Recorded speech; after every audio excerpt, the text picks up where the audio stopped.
Bom, então, avançando aqui,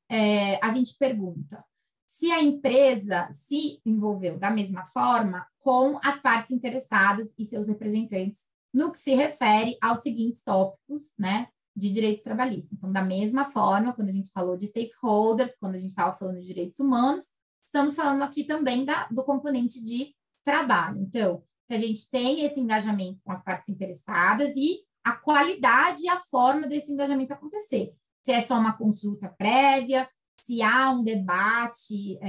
sobre os potenciais riscos, se há uma deliberação sobre como lidar esses riscos, se há engajamento dessas partes interessadas no progresso, no monitoramento de progresso e avaliação desses riscos, e se há uma colaboração também mais aprofundada na mitigação desses riscos, prevenção e mitigação desses riscos quando eles já aconteceram. Então, da mesma forma, a gente entra aqui ponto a ponto em cada um dos itens relacionados a trabalho.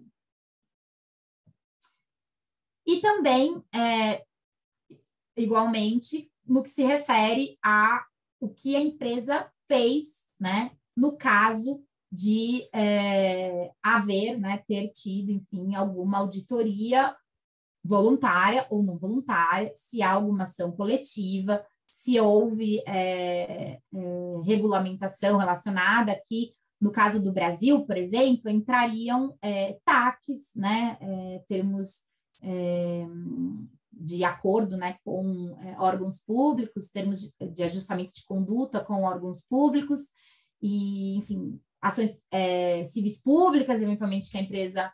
responda sobre essa temática, que é muito comum no campo do tema do trabalho, e, enfim, entram aqui no ponto a ponto também no que se refere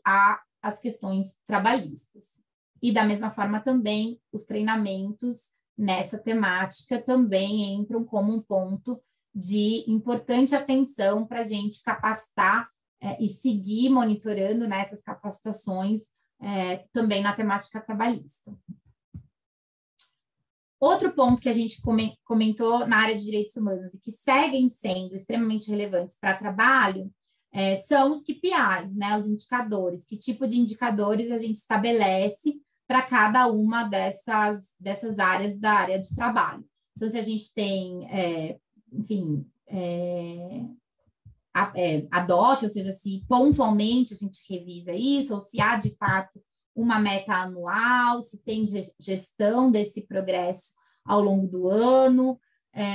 e como esse progresso é avaliado, inclusive para realizar, né, o estabelecimento de metas e de ações nas políticas, na revisão das políticas anualmente e da própria matriz de materialidade.